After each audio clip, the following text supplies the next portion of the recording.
பூஜ்யாய ஸ்ரீ ராகவேந்திராய சத்யதர்ம ரதாயச பஜதாம் கல்பருட்சாய நமதாம் காமதேனவே. யோகிராம் சுரத்குமார் யோகிராம் சுரத்குமார் யோகிராம் சுரத்குமார் ஜெயகுரு ராயா. உலகெங்கிலும் வாழ்ந்து கொண்டிருக்கும் ஸ்ரீ ராகவேந்திரா யூடியூப் சேனல் நேயர்களுக்கு டாக்டர் சைதை ராஜாவின் அன்பான வணக்கங்கள்.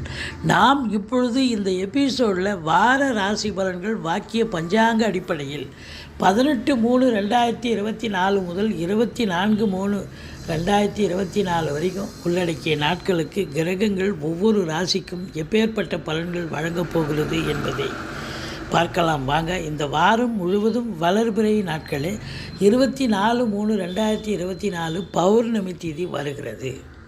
ரிஷபராசி காலபுருஷனுக்கு 2வது ராசி. கிருத்திகை 2, 3, 4 பாதங்கள், ரோகிணி மிருகசீரிஷம் 1, 2 பாதங்கள் உள்ளடக்கியது.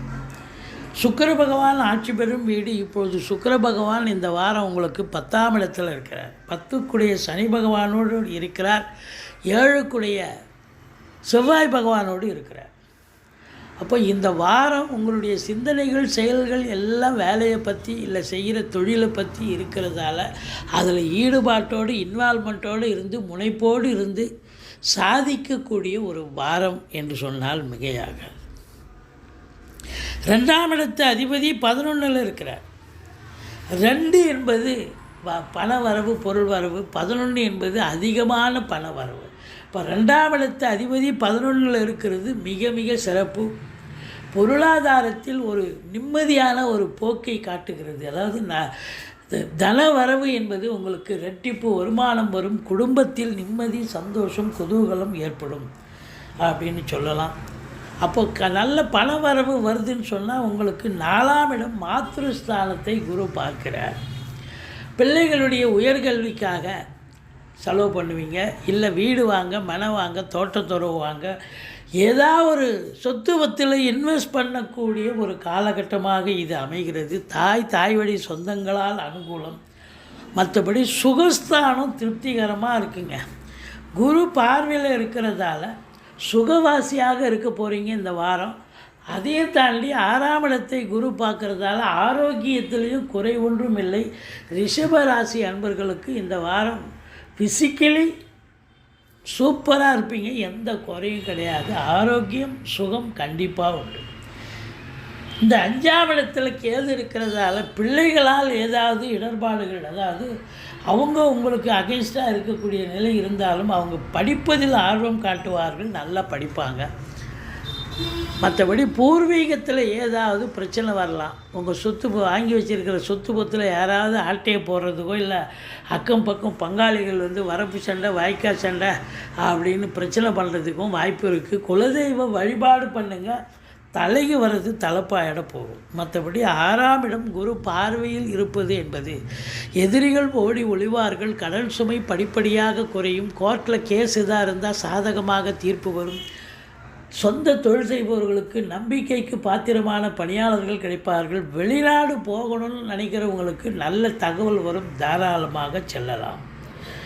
அடுத்தது 7ஆம் இடத்தை சனி பகவான் பார்க்கிறார். 7க்குடையவன் 10ஆம் இடத்தில் இருக்கிறது மிக சிறப்பு. வாழ்க்கை துணை அல்லது மனைவியால் யோக பாக்கியங்கள் இருந்த போதிலும் 7ஆம் இடத்தை சனி பகவான் பார்க்கிறதால கணவன் மனைவிக்குள்ள கருத்து வேறுபாடு வரும்.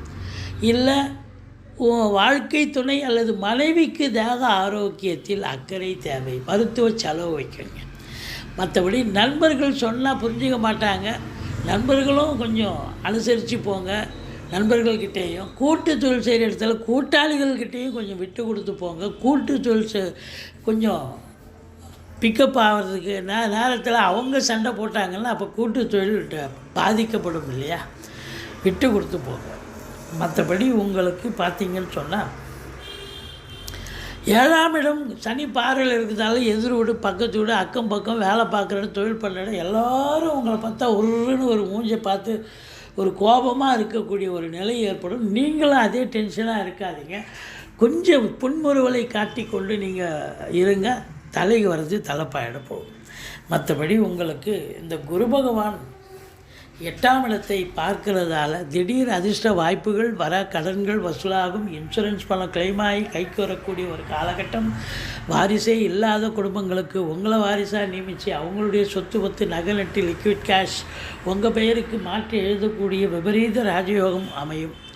மற்றபடி உங்களுக்கு 10ஆம் இடத்தில் சனி பகவான் இருக்கிறார். இந்த ராசியில் பிறந்தவர்களுக்கு படித்து முடிச்சுட்டு சும்மா இருக்கிறாங்கன்னு சொன்னால் அவங்களுக்கு ஏதாவது ஒரு வேலை வாய்ப்பு கிடைச்சி வேலைக்கு போவாங்க, இல்லை தொழிலாவது பண்ணணும்னு ஒரு ஆர்வத்தை காட்டி தொழிலை ஆரம்பிப்பாங்க. சும்மா இருக்க முடியாது. இந்த ரிஷப ராசியில் பிறந்த அன்பர்கள் பிஸி ஷெட்யூல்னு சொல்லக்கூடிய அமைப்பு உண்டாக்கி விடும். இந்த இரும்பு இல்லாத உபகரணம் இல்லை. அப்போ பார்த்தீங்கன்னு சொன்னால் அங்கே 3 விஷயம் இருக்குது பாருங்கள் 10ஆம் இடத்துல.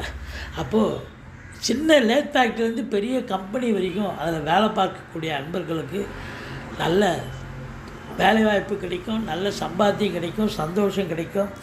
ஃப்ளாட் ப்ரமோட்டர்ஸ், பில்டர்ஸ், கட்டிடக் கலைஞர்கள், இடம் வாங்கி விற்கக்கூடிய அன்பர்கள், ரியல் எஸ்டேட் பிரமுகர்கள், செங்கல், மணல், ஜல்லி, ஹார்ட்வேர்ஸ் போன்ற பிரிவில் பணிபுரிபவர்கள் அத்தனை பேருக்கும் அற்புதமான காலகட்டம்.